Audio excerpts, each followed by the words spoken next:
So here emerges Blanche. I mean, her voice has been punctuating the conversation, or argument rather, that Stanley and Stella are having. And here she comes, freshly bathed, scented, feeling like a brand new human being.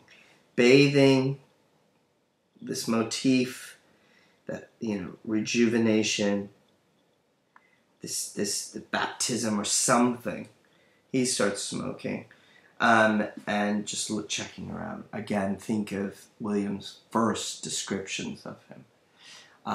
The way he thinks of crude images, sexual images of women. Him used to women doting on him. Him never doting on women. And watch her flirt with him. I understand there's a little card party to which we are not invited. Yeah. She's finding out where Stella is. And she's going to ask for a favor, which is some buttons in the back. Now, she's dressed enough that he can enter. But this is, even though it's innocent, I would argue, but it also is intimate. Because what's being implied here is her nudity, her bathing, buttons in the back of her dress, very intimate, very close. She's trying to flirt with him. She's trying to allure him. Trying to get him in a place where she can control him using elementary forms of seduction. Or she could just be being polite. But nonetheless, there is a tension between these two characters.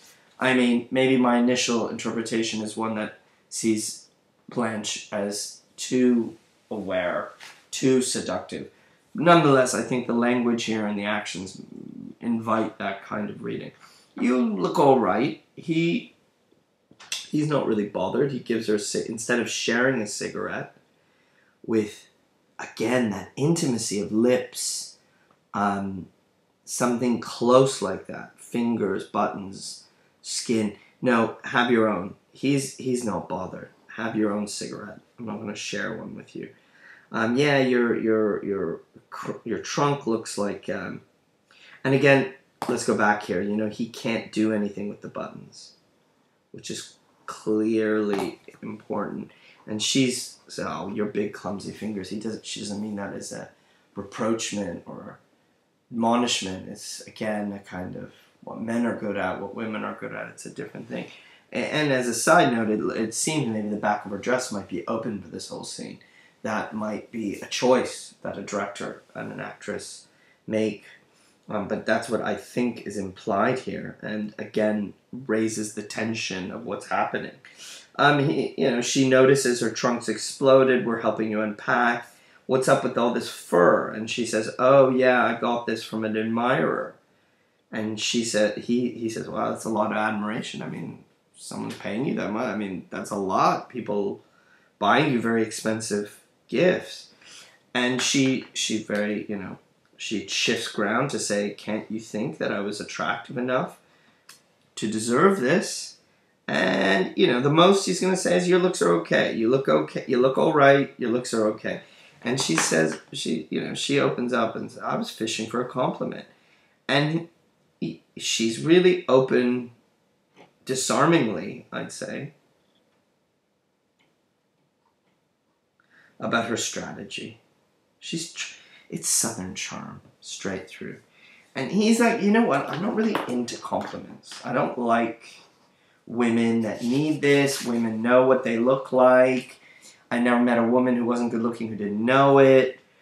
They don't need to be told. I dated this one woman, and she goes, 'I'm the glamorous type. I'm the glamorous type.' So what?" he says.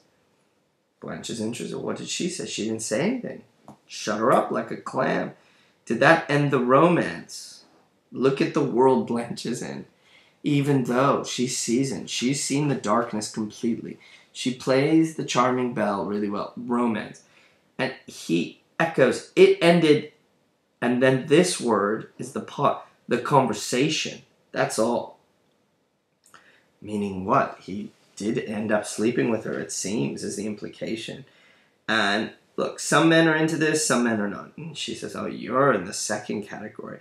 No witch could cast a spell on you." You're right. She's mocking him a little bit. "You're simple, straightforward, honest. But she does get that dig in primitive. And William says he's like an animal. But it flips on her really fast. For you, woman's got to, and he cuts her off. Lay. ... Her card's on the table. So, that lay is going to bring into our mind sex. But then he switches to, lay the cards on the table. And she finds it very funny. She knows the game that's being played here. Life's full of evasions and ambiguities. I like clarity, she says. Clear, like strong painters. We're going to see in scene 3 the mention of Van Gogh, which seems, Blanche is what she's saying is, I like things to be clear and bold and simple. And, I came in and I noticed, wow, my sister's married a man. Visceral, physical, straight up. Really, the opposite, in fact, of Alan. But she is kind of flirting, stitching him up, and he gets annoyed. Cut the rebop. And she screams.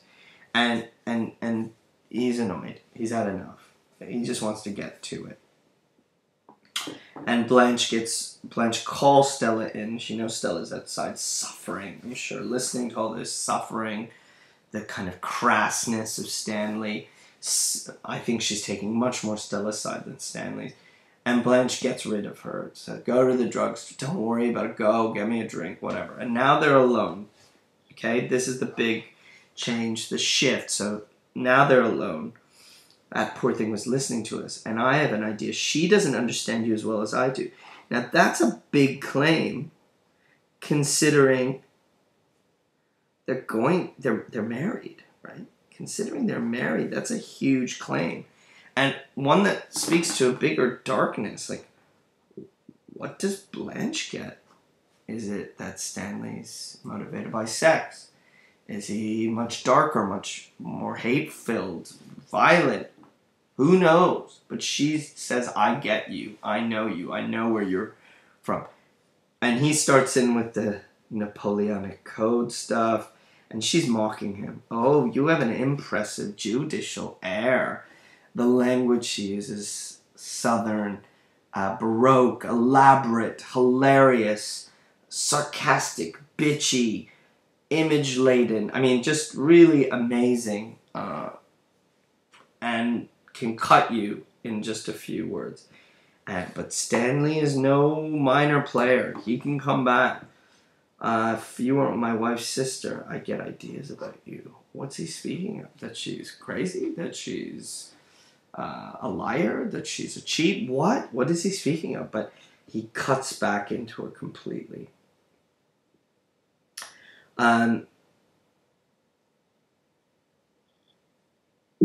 Don't play so dumb. He knows she's playing something. She's playing. Where are the papers? What's going on? So everything's in the trunk, and he suspects her of cheating. And Blanche is so confused. And she's, what in the name of heaven are you thinking of?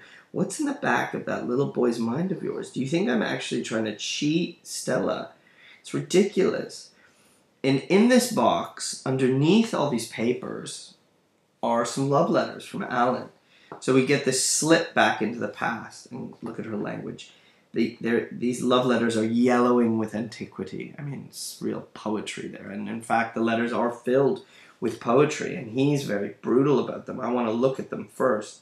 She says, the touch of your hands insults them. It's so poetic, romantic, overdone. And he's just really annoyed.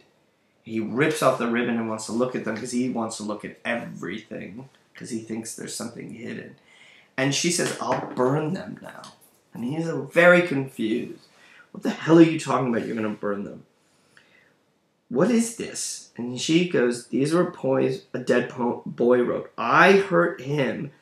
And this is really interesting to me in rereading. The way you want to hurt me, she knows he wants something. Some pain he wants to cause. But you can't hurt me because I'm not young and vulnerable anymore, like this boy was. And then she breaks up. Never mind. What do you mean by that burning? She apologizes. She's like, look, it was just a moment. I said something. It's just when something means a lot to you. I just really don't take it seriously. And then she gets all of... And he goes, what is all this? What are all these things? Oh, so I guess you did lose it in a mortgage. You haven't paid the mortgage. And one of Blanche's big speeches again. And she says, look, there are thousands of papers. And what she says is, and it's a huge line, it's epic fornications, you know, much better than the F word. Big, I mean, what were they doing? What's the suggestion there? That they were having a lot of sex, or just that their lives were enormous screw-ups for generation on generation, to the point that everything was sold except for a house and a little graveyard. And everyone in their family have gone to that graveyard except Stella and Blanche. And she sarcastically says, I hereby endow you with them, she says. And all of this memory, all of who we are, has now gone to a pile of papers, and they're in your big, capable hands. And she, you know, the sarcasm, you know, here I think authenticity is really like she's telling the truth, although it's in grandiose, you know, grandiose language, and once again her soapboxing. How often does she go into these speeches, etc.? Again, a lawyer acquaintance, he's going to look over them, and she says sarcastic, oh, give him some aspirins too. Stanley shifts his move because he senses he's losing, and he says, look, I don't mean anything. It's just Napoleonic code. A man has to take interest in his wife, especially now that Stella's having a baby. And boom, this shifts everything. You know, now whatever high ground he'd lost, he completely gets back by saying, there's a reason I'm this way. And Blanche pipes up, oh, this is fantastic. Dreamily, I didn't know she was going to have a baby. Now it all makes sense. Stella comes back. Stella for star, how lovely to have a baby. The convulsive sobbing, I mean, there's a kind of release. Remember, she said not to tell. She wasn't going to say, but now it's time. We thrashed it all out. I'm a bit shaky, but I handled it nicely. You can tell she had a strategy the whole time. I laughed, treated it as a joke. She did not. I don't think so. It got tense. I called him a little boy and laughed. Yeah, I was flirting with your husband. And what she's trying to do is ease Stella's nerves, assure them it's all fine. But that phrase sticks out. And her reflection on what she's done as a strategy, it sticks out. Stella apologizes. And she says, look, he's just not into jasmine perfume. And he's not into femininity the way I'm presenting it. Maybe that's what... And she looks on it in a good way. Maybe this is what we've got to mix with our blood, that we've lost Belle Reve. We need strength, industry, for lack of a better thing, men. We need this to get through, because we've got to be tough. We can't survive now. And she trails off, how pretty this guy is. I had to go there in a rocket and never comes down. She wants to escape. And, you know, now the baby's here. It's not as stable a place as she was hoping. And she does actually want to leave.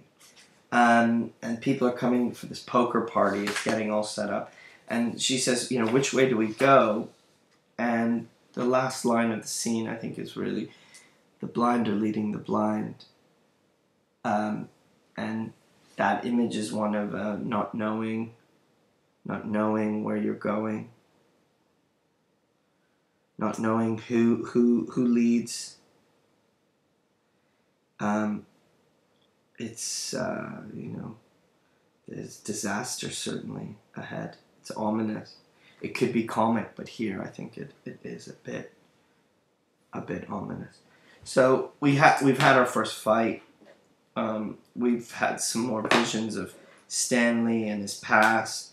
his treatment of women. We see Blanche's stratagems, her different registers, Stella, her need for them to love, to get together, her being able to listen and witness and be around.